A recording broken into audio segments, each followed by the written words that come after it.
Welcome to Phil and Ted's Sexy Boomer Show. I'm Ted Bonnet. Hey, Phil.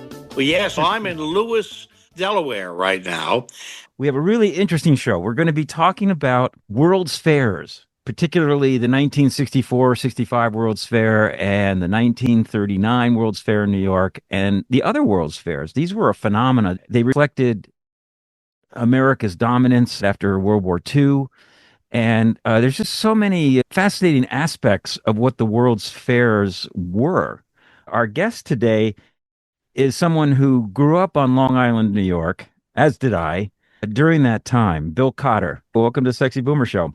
Thank you. When I was researching the World's Fairs, something that seems to be a fascination to so many people and yet not really talked about all that much, especially the 64-65 World's Fair, because that happened on Long Island in New York, in Queens. So we would drive the Long Island Expressway. We'd drive by the Fleshy Meadow Park, see these beautiful structures being built. And then at night when we went home, it was all lit up with fireworks and all that. It was just this magical sight that I spent, 2 to 3 years watching every week. How was your situation? How did it come to your attention? My uncle worked for New York Telephone, and he was in charge of the crew that put in the phone lines at the fair. So all those fanciful, modern space-age telephone booths. Also, little things like the main clock was at the Switzerland Pavilion, and they had clocks scattered around the fair, and they were connected by phone lines. And he put all those in. So we'd see him for all sorts of family events, Thanksgiving, Christmas, barbecues, and that. And he'd be talking about, wow, now they're building a building shaped like an egg. Well, okay, you don't hear much of that. It's just, oh, this one today, you can't believe what we did today. And so talking to Uncle Bill got us interested. And then, like you, we would drive by to go to different events, things like Boy Scout camping trips and that. And you'd go by and you'd see the New York State Pavilion with the poles just sticking up. They didn't have the decks on them yet. And that's really weird. Yeah, most of it, big interest was listening to my uncle describe what it was like actually working on the site. Let's set up what the World's Fairs were. They were expositions, really, that started in the late 1800s. And in the mid-20th century, they were fairly regular. So they would appear in different cities at different times. And each one had a particular purpose and reason. The 64-65 fair, to me, represented peak of empire, post-war, World War II. The future is bright and beautiful. We were going to the moon. Anything was possible. We could go and see something called picture phones where we could see each other talk on the phone. That was kind of remarkable. Well, a little bit like we're doing now, eh? Yes, exactly. And who could forget the Belgian waffles? Right. That's where they introduced the Belgian waffle. But well, not quite. They actually introduced the Belgian waffle at the 62 Seattle World's Fair. Just like New York pizza and Chicago pizza, two different pizzas, the Belgian waffle in the 64 fair was a much lighter, fluffier waffle. So if you go out, I have lots of pictures of people sitting at the 62 fair eating the waffles, and you can see they're heavier and darker in color. And the people that went there would say they were, thicker in consistency. So I always tell people, if you want to win a giant barroom bet people where the Belgian waffle came in, you got to say Seattle. But it was New York with a lighter, fluffier one that just absolutely took off. And that's the one you get generally if you go to an IHOP or something today. It's the New York style. The 64 fair was a money-making enterprise. And let's set that up. We'd have to go back to 1939, the 39 fair, which was on the same grounds in New York. And the theme of that was the world of tomorrow. And I heard about it endlessly because when my father came over from Europe to go to college, his very first job in the New World was being a VIP tour guide at the 39 fair. Like, he was a 19-year-old kid, and it was, wow. He said it was the best time of his life. So every time he went to the 64 fair, I had to hear the grousing. This is nothing. You should have seen the 39, The 39 fair, a group of concerned business leaders conceived the 39 fair in 1935 because it was just 6 years after the stock market crash and the global economic crisis. And there were 10 million Americans unemployed, and New York was particularly depressed and a bleak place. And these businessmen decided to change the tune and add a little hope. Unfortunately, World War II was breaking out, so that really hurt the fair too. And ultimately, the fair lost money. And so the 64 fair was an attempt to sort of revive the idea 20, 30 years later. The 39 fair was a vision of New York in 1960, the distant future. Bill, did the 64 fair come out of the 39 fair ultimately? Oh yeah. Basically, the whole fair cycle started in the U.S. Well, you mentioned earlier they started back in the 1800s overseas, but they came into the United States. They had some fairly successful ones and introduced things like the Ferris wheel and all sorts of other inventions. But New York's 39 fair really got its impetus by the Chicago World's Fair of 1933, which was so successful they ran it a second year, 34, and it was something really rare, a World's Fair that made money. So when the people in New York saw that all the attention Chicago was getting, and there was talk about bringing it back for the 35 season, New York started talking about, hey, why don't we do a World's Fair and try to jumpstart the economy, get us out of the mess of the Depression and all the rest of it.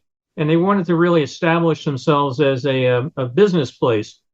You know, World's Fairs have great slogans, the world of tomorrow, peace through understanding. But the real nut of it is it's businessmen and banks that come down that want to take their city and make it a trade hub and getting people to fly their products in or buy products out or whatever. So 39 came along.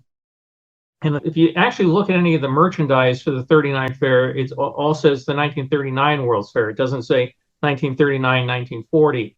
But everybody knew the 40 season was going to come along. But there's a group that licenses World's Fairs, and they said you can only do it for 1 year, one season, 6 months to the day. I mean, they're very specific on it. But so they said, we'll do the 1939 World's Fair. They did it, and it lost money because a lot of these things are run by bureaucrats, and they don't have the idea of how to run a business, and they just start spending money on things and not thinking it through. So the 39 Fair lost money, but they said, well, we've put all this infrastructure in the ground. The buildings are here. The roads are paved. Let's go and try it for 1940. And they put a different guy in charge. It did better, but it still lost money overall. But during all this, Robert Moses was the New York City Park Commissioner. And he had wanted to make Flushing Meadows Park in Queens a park to rival Central Park in Manhattan. Because before the 39 Fair, that was basically it was a garbage dump. All the ashes from all the incinerators and things like if your horse died, they would drop it off at Flushing Meadows. So it was a I dump. didn't see that exhibit. Yeah, The dead horse exhibit. Oh my God, sell it. was my favorite. If you read the book The Great Gatsby, they talk about the Valley of Ashes, and it was really a terrible, terrible place. So Wow. now this is a great way to kill several birds with one stone. Get rid of the dump and hire a whole bunch of people that needed work in New York because of the Depression, and try to establish New York as the business center of the United States. So Moses, he was all for it because now he was going to get rid of his garbage dump and get a great park. Fair didn't make money. The great park that he wanted to do wasn't built. But then in the 50s, they had a fair over in Brussels in 1958 that did well. And people started saying, well, why don't we now post-war start having fairs in the United States? And a fellow named Robert Koppel came up with the idea of doing a fair in New York. And they were fighting with other cities. Chicago wanted it, Boston wanted it, a bunch of others. But Dwight Eisenhower decided that New York was the best possibility for it. And he gave the go-ahead to the New York Fair.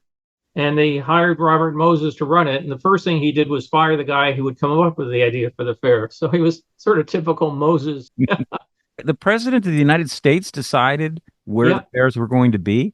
Yep. How did that work? If you're going to have a World's Fair and it's in the United States, you want to have the United States government decide that they're going to participate. It'd be pretty embarrassing if you said, we're the biggest thing in the world, but the government's not going to be there. So Eisenhower put together a team of people to try to figure out where they could get the biggest bang for the federal buck. And, no offense to Chicago or Baltimore or some of these other places, but frankly, New York had more international connections for obviously shipping was a huge thing coming, people taking the transatlantic liners over. You had the airplanes, and that could make a direct flight from London to New York, but they'd probably have to stop somewhere to get to other cities. So from an economic point of view, New York, that was the one that could attract more visitors, and therefore they would see more of the United States Pavilion message. So he directed the State Department to fund it for New York. Well, the Firesign Theater did a very famous album called I Think We're All Bozos on This Bus, Right. which was based on the inspiration of our experiences in these world fairs, particularly the Futurama Mhm. aspect of it, right? The world of the future.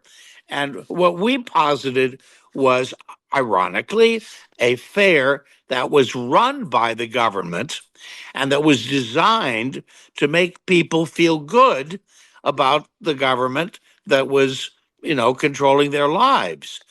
And it was very much like a theme park, a Disney adventure. And basically, isn't that, Bill, what led to the demise of these events? That the theme parks have kind of replaced the World's Fairs? Yeah, there's several things that came to do it, and I sometimes say I feel guilty having worked at Disney and worked on I was one of the designers on Epcot and stuff, and everybody talks about being the permanent World's Fair. But Oh, yeah. there were a couple of things that came to be. One was, I mentioned earlier, you have these things run by bureaucrats, and they don't necessarily think of things as a business. And that's one of the things, like the 64 fair lost money, lost a fair amount of money. I always joke, if you want to make $2 million at World's Fair, start with five. They don't turn profits. They really don't. But you got to the New Orleans World's Fair, 1984, I guess it was, and it went bankrupt before the fair. During the fair. Yeah. Wow. The government had to stop it and loan it money to keep it going. And at that point, the United States decided no more with World's Fairs. We're going to pull out of the organization that charters them. But they also had the issue, and even back at this point in time, partisan politics. You had the situation where if you're going to have a World's Fair in Delaware, where you said you are right now, the senator from North Carolina or from North Dakota is probably going to say, "What's in it for me?" The representatives from Georgia or the representatives from Maine are going to go, "What's in it for me?" So we Right. kind of lost the overall big picture of selling the country as a whole. And I've gone to a lot of World's Fairs after the 64 World's Fair. And I can remember going to some of them thinking, I wish I had a Canadian accent so that when I went in, because some of the US pavilions were really, really bad. Very nice architecture, but like the Expo 85, I guess it was in Japan. It was really a fun thing to go to and everything. But the US pavilion had nothing about what made the United States great, nothing about, cultural diversity and mixing people or industry. It said it was sponsored by Coca Cola and Texas Instruments, and it was a giant commercial. And that's because the United States government says we're not going to fund it anymore, and any U.S. pavilions have to be privately funded. So when the government pulled out, it actually hurt U.S. participation in World's Fairs because you need a lot of money to tell a good show. And in some World's Fairs, like the 64 World's Fair, the Expo 67 in Montreal, or you can go on, Expo 70 in Osaka, the U.S. government put a ton of money in their pavilions, and they were some of the biggest draws at those World's Fairs. They really put the country on the map. But now they still have World's Fairs. We just had one in Osaka, Japan, just ended about 4 weeks ago maybe. But people don't hear about it much. They don't go anymore because now, we've got Epcot and other things to go to. The 39 fair, for example, focused on the future, and they were trying to highlight new technology that could alleviate the human workload. How long have we heard that one? It was filled with all sorts of industrial tools and productivity. Then, like you say, there was Futurama, which ended up being the basis of the TV cartoon show.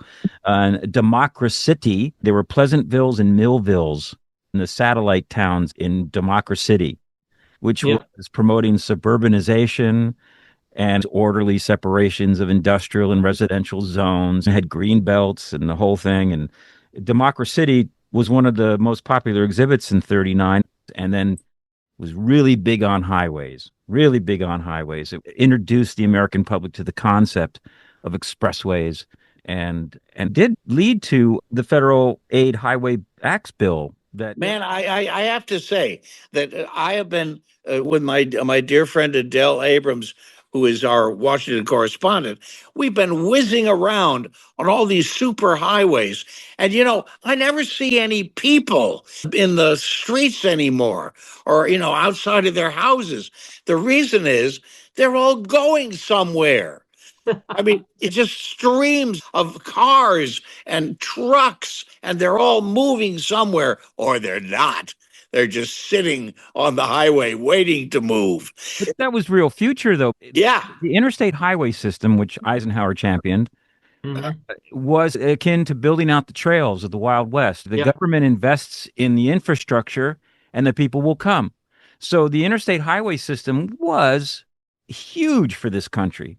that's right. And it was visualized alongside of Electro the robot, the wisecracking robot with a brain that featured 48 electrical relays. That was at the 39 fair. So, Woohoo! yeah, it was all about the future. And the 39 fair also introduced the world to color television. Black and white.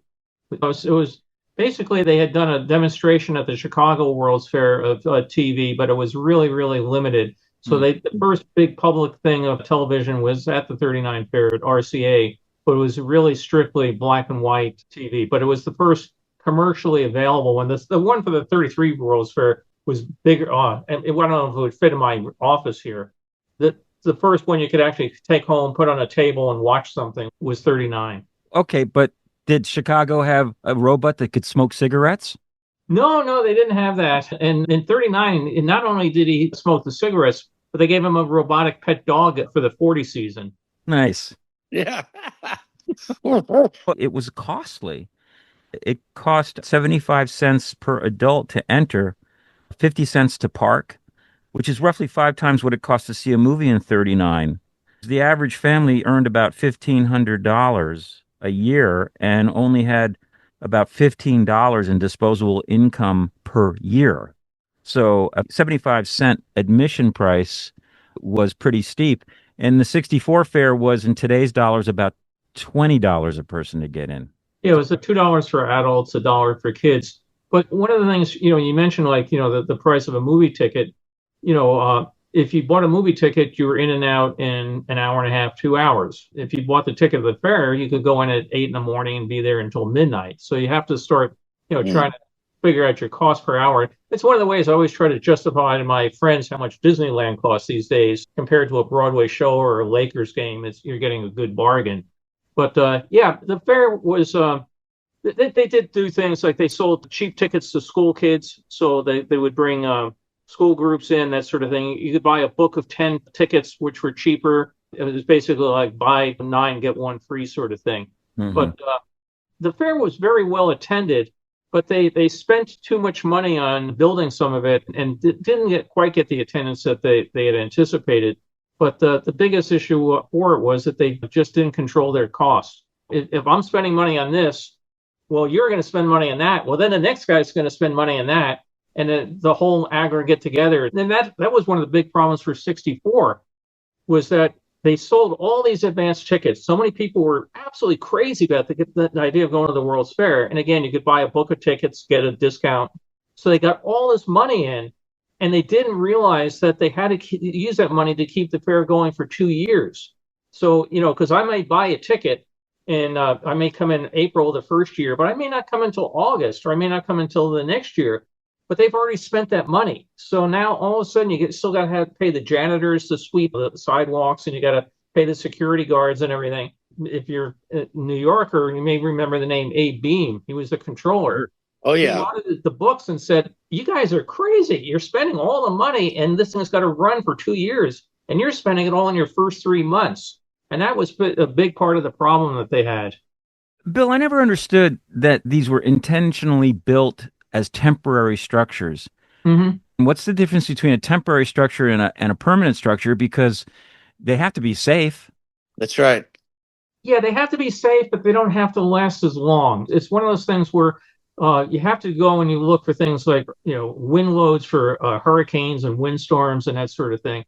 But you don't have to have a building that's going to last for, X number of years. It's, be like if you wanted to buy a house today, do you get it with all the build-on add-ons, or do you get to put a tent with tar paper in the backyard because you're only going to stay there for a week? And they did things like a lot of them were not insulated because nobody was going to be there in winter. So you didn't have to build insulation. You didn't have to put a heating system in because, again, nobody's going to be there in winter. They were seasonal parks. Oh, yeah. Yeah. The 64 fair ran for 6 months. closed, was shut for 6 months, then open again. And in the winter, they basically had a just like if you have a pool on Long Island, you have to winterize it, blow or a sprinkler system. You got to blow out all the air water lines with air, cap it off, do that sort of thing. So most of the pavilions had no heating. Luckily, they had air conditioning because it did get warm in summer. But it was totally shut down and a ghost town in between the seasons. You're listening to Phil and Ted's Sexy Boomer Show. Our guest today is Bill Cotter, a historian about the history of the world's fairs. I want to talk about the 64-65 fair. It's so interesting. And you can't talk about that fair without talking about Robert Moses and his influence on that. And for those who don't know who Robert Moses is, he's considered, good and bad, as perhaps the greatest master builder of the century, if not the history of the U.S. What he did in New York, he uniquely placed himself in a non-elected position so he could do whatever was necessary in his mind without worrying about popular support. And so that was sort of a scapegoat for the elected officials to sort of let him do that. And he built this magnificent highway system around New York City, but it came at great cost. For example, the Cross Bronx Expressway just cut the borough of the Bronx in half and took out an amazing amount of poor neighborhoods. And he had a pretty rough reputation for being ruthless in that way. And by the time the 64 fair came around, he was interested in his legacy. Robert Moses was more into power. He worked as an employee of the city, so he didn't really have a lot of money. And his daughter had cancer, and he needed to better afford the treatment. So he was interested in the 64 fair on so many different levels to restore his legacy, to make some money when he offered him the presidency. More importantly, he wanted a park in his name. He wanted the Flushing Meadow Park to be his monument to himself. So he was working without really being transparent about why he put in permanent infrastructure and landscaping, because he saw the future after the fair to have this park, something as great as Central Park, as you said, in Queens, that would celebrate his legacy. And so he was asked to become president of the fair. He took it for maybe one or all of those reasons. And he was immediately controversial because a big tradition of World's Fairs were hoochie cooch shows and midways. And he decided he didn't want to talk about anything below the Adam's apple in terms of human anatomy. So he killed off the idea of these popular midways and hoochie cooch shows. That was actually the name, Hoochie Coochie Show. Yeah, right. But they were big money makers for fairs because people loved that kind of stuff. So he had to replace it. So he called Walt Disney to help create attractions. Disney was interested because he was looking to see if there was a market for Disneyland on the East Coast.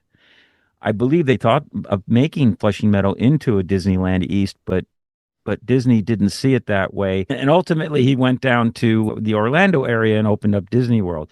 Can you elaborate on all that? Moses had done an awful lot. He had been the parks commissioner, and I think at one time he ran, I think it was 33 different bureaucracies for the city, and some of them were pretty major, the Bridge and Tunnel Authority, things like that. If you follow all the good things he did, he built a tremendous number of parks. And you mentioned the roads, like if you're from Long Island, like you and I were, you drove on the Meadows State Parkway, Wantagh State Parkway, all those roads out to Jones Beach, all those things. The trouble is he had all those successes, and sometimes you build on that and you don't realize that maybe you should stop. So he got to things like, let's put a bridge across the Long Island Sound, which was, and where did he decide to put it? Where some of the wealthiest people in Long Island lived. And he thought he could just put it right through their houses, and they stopped his bridge. The poor people in Queens didn't have the same attorneys that the people in Long Island had, so they ended up with the Cross Brown Expressway. But he actually had a plan, and you can see it online. He was going to put a highway right smack down the middle through Manhattan to get people to Jersey faster. And this was interesting because Robert Moses never drove. He always had a chauffeur. He never drove, but he was absolutely committed to the car. But he came in. The fair actually was first proposed for New York. They were thinking of putting it on Staten Island because you need this big empty place of land, and they figured, Staten Island would be great. But at that point in time, Staten Island was only accessible by ferry. and they weren't sure the Verrazano Narrow Bridge could be done in time. So they said, let's do it in Queens. And that's when Moses turned around and said, Queens, my park? And he got interested then. He wasn't at all interested in the beginning. But when they had done the 39 fair, they didn't have the money to tear out a lot of the stuff that was supposed to come out. A lot of the roads were supposed to be temporary. A lot of the utilities were supposed to be temporary, and they had to leave them there. So now they came by and said, hey, we've already got all the stuff buried in the ground. Let's do the 64 fair there. And that's when Moses came along and got big in it. But he made some real fundamental mistakes besides his accounting issues. One of the things he did was the Bureau of International Exhibitions, the guys I mentioned, charter World's Fairs, say you can only do a World's Fair for 6 months. And Moses said, nope, got to be 2 years because I got to do it and make enough money to build this park. If he had done the same nudge, nudge, wink, wink game that the 39 people had done to call it the 1964 World's Fair, get everybody to participate, and then say, oh, I'm going to open in 65 as well. What are you going to do about it? He would have succeeded. But by him getting the BIE really upset with them, they made a blanket statement to their member nations. If any of you participate in the New York World's Fair, we'll never let you have a World's Fair in your country. So all of a sudden, the World's Fair didn't have the world. It's not a real good thing. And that's why they went to Disney and said, hey, we need some help here. And as you said, Disney was thinking about the East Coast. They decided real early on, not New York, because of the weather, the fact that you just can't operate at 12 months a year. And also their experience with the New York unions was so horrific that was the end of any discussions there. So they had actually approached Disney about running the 65 season if they kicked Moses out to try to fix some of the things he had done wrong. And Walt said, I won't do that to a friend. But in reality, also, it just didn't want to deal with New York anymore. All the construction, all the work was highly inflated. The contractors were handpicked, and they made the sponsors, the corporations building these pavilions, to rent their buildings back. I mean, it was really sort of a money grab. Moses thought he was doing a good thing. He got the unions to agree to a no strike clause, because one of the things they were really worried about was, what if you got the pavilions half built and then the plumbers or the groundskeepers or whatever union went on strike? So he made the deal that you won't go on strike and I'll pay you a ton of money not to go on strike. He also did some really stupid things. And again, I like Moses because I love going to Jones Beach. I love the Wantagh State Parkway. I love the World's Fair, but he did some really dumb things. And he was like, okay, I'm going to let you build your pavilion or whatever, but you got to use my janitors and my custodians, and they're going to charge you an absolute fortune. I mean, the amount of money that they charge some of the pavilions for the simple thing of like taking out the trash was horrific. I mean, they really raped and pillaged these people. But he got what he wanted. He didn't have a strike. The fair opened on time. So I guess in retrospect, maybe he was right. I'm just glad I wasn't paying those bills. And the theme of the 64 fair was peace through understanding, which is kind of ironic considering that President Kennedy had been shot a year before. There was growing protests. It was just starting with the Vietnam War. It was a very difficult civil rights time, a lot of fighting in that respect. And there were some protests. Both fairs were kind of protested. Yeah, it was the 39 fair didn't have a lot of protests. 64 did. When you got to keep in mind, though, when they came up with the name Peace Through Understanding, we were having the Cuban Missile Crisis. I can remember tanks going down Sunrise Highway and, hiding under your desk because you were going to get nuclear bombed. So the whole thought there was, well, maybe we can bring the world together and be peaceful and get to know your neighbor sort of thing. It was a great theory, but unfortunately, as time went on, things changed. And you mentioned early on, like Moses with the Hoochie Coochie shows. I mean, actually, in that one, he turned out to be right because Seattle's shows that tried it lost money. So they probably would have lost money in New York. But he went so over the top with things like one of his favorite musicians was Guy Lombardo. So he gave Guy Lombardo a thing. Other people like the Rolling Stones want to play. Oh, not at my fair. You're not going to get any of those long-haired hippies that playing at my fair. He went so middle of the road and so 1950s. So by the time he got to the 1960s and everybody's embracing the Beatles and everything else, he was in another generation and he did not let that sort of stuff come into his fair. So like the Singer Bowl, where they play tennis and everything today, it was a huge, wonderful outdoor facility that you could have said, come and pay for the fair during the day and listen to, I don't know, the Beatles at night. Oh, no, not at my fair. So it sat there empty. The number one song in 64 was I Want to Hold Your Hand by the Beatles. They could have played the World's Fair. He didn't want it. Another interesting controversy at the 64 fair was Andy Warhol. And he sparked a minor scandal because he had a set of public commissions for the exterior of the Philip Johnson New York State Pavilion. Yeah. Philip Johnson designed it. And Warhol chose to enlarge mug shots from the New York Police Department's booklet featuring the 13 most wanted criminals of 1962. It was a massive grid, 48 square inch panels featuring each of the criminals' profiles. It was installed April 15th of 64, but it was too hot and they just painted it over with silver paint. That came more from Nelson Rockefeller because the thing went up, and at that point in time, a lot of the names that picked on it were Italian Americans, and Rockefeller was very, very sensitive to losing the Italian American vote. So he expressed his displeasure with it to Moses, who then got to tell Warhol to take it down. Warhol decided he wasn't going to take it down, so in an act of protest, he painted it over with silver paint. So when you came by, there were all these other pieces of artwork surrounding the Theaterama building and this giant silver rectangle that sat out there. One exhibit that was palatable was Disney's It's a Small World. And then he moved that down to Disney World, the actual exhibit, right? Well, first when it came to Disneyland, and if you still go to Disneyland today and you walk behind the scenes, it still has the original painting, labels about where it's going to get installed back at the Pepsi Pavilion on the back of the flats, the things you don't see if you're riding through the boat. When the World's Fair closed, the very next day there was a truck from Disneyland taking the boats, and a picture in the New York Daily News of a crane loading the boats to take them out to Disneyland, because that was one of the big reasons Walt did it. Besides finding New York audiences would go to, as he said, his corny Midwest shows, he now had all these shows that were paid for. We all talked at Disney about using OPM, other people's money, and we used other people's money to build the World's Fair. So now he put the Pepsi stuff on a truck, brought it out. He took the dinosaurs from Ford, put them on a truck, brought them out, Mr. Lincoln, etc.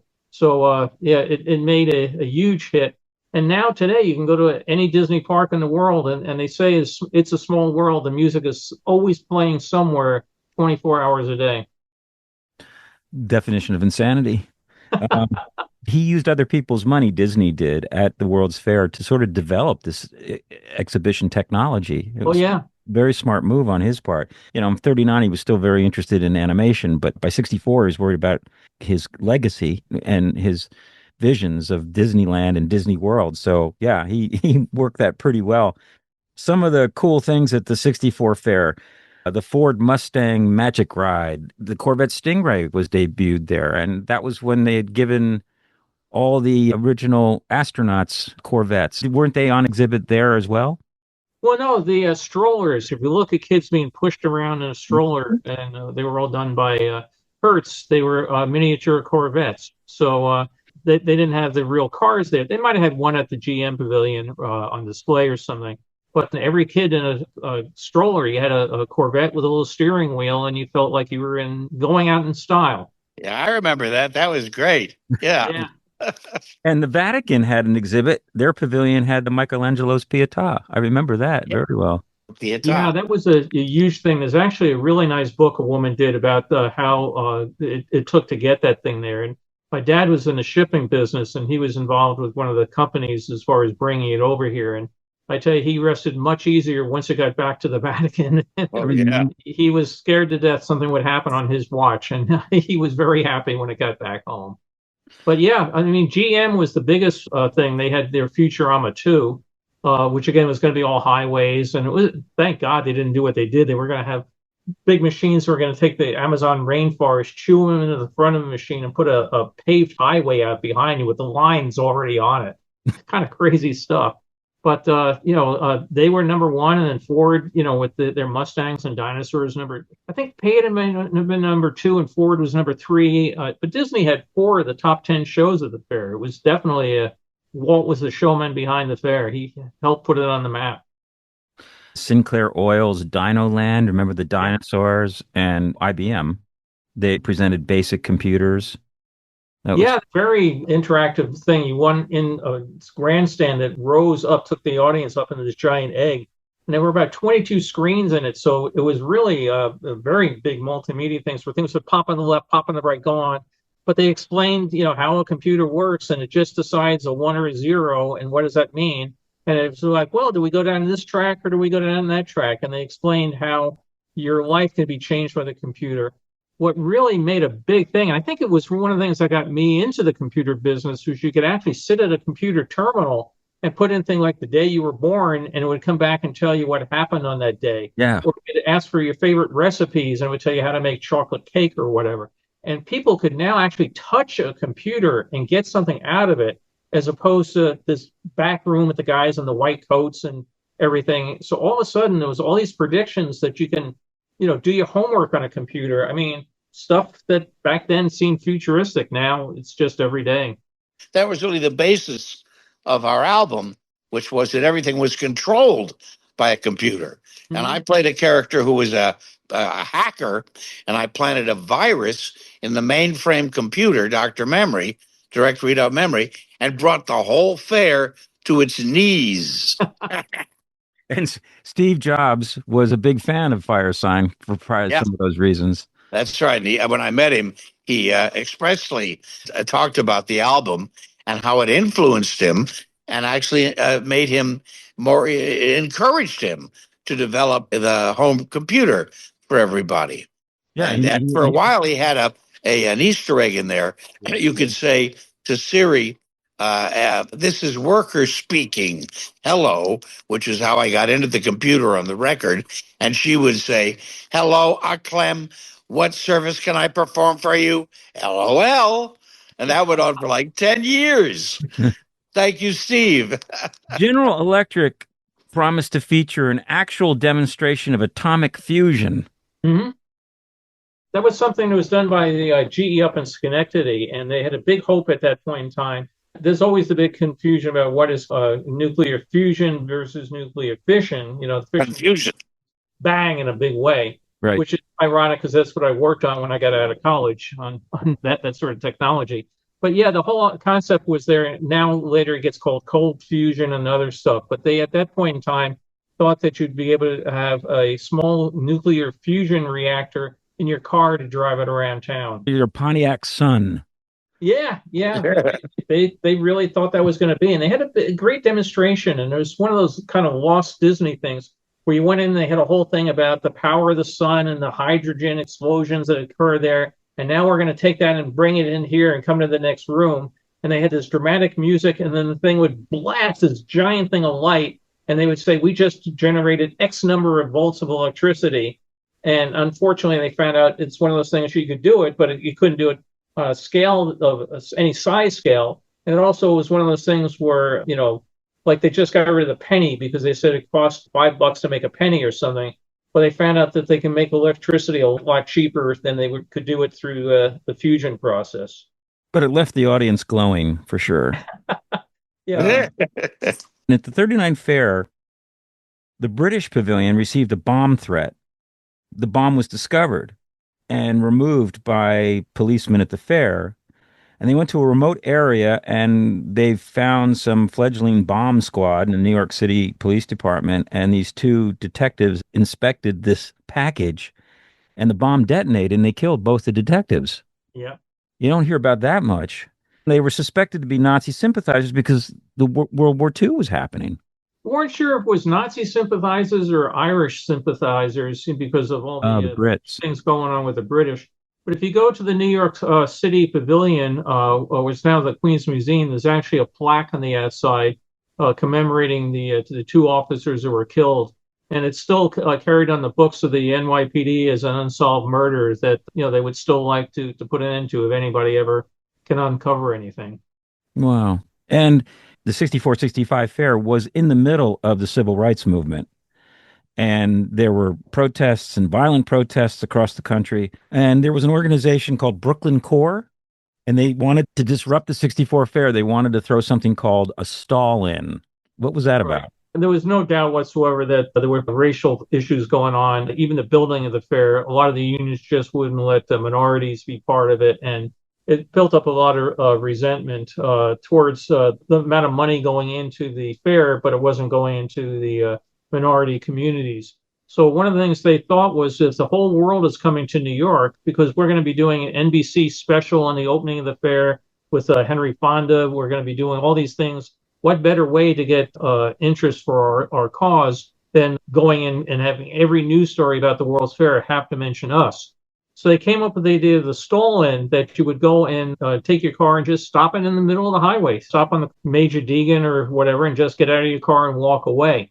The big mistake they made, though, they made a couple. One of them was that you don't generally get people interested in your organization by causing inconvenience to others, which we find every time there's a sit-in or anything on a highway here. Yeah, that's right. Yep.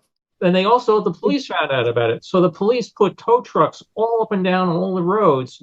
And they were all ready that if anybody did anything, and they'd say, basically, we're going to tow away your car and you may not see it again. A lot of people decided not to actually do the stall-in. And it was a rainy day. They didn't leave their car and walk away from the highway.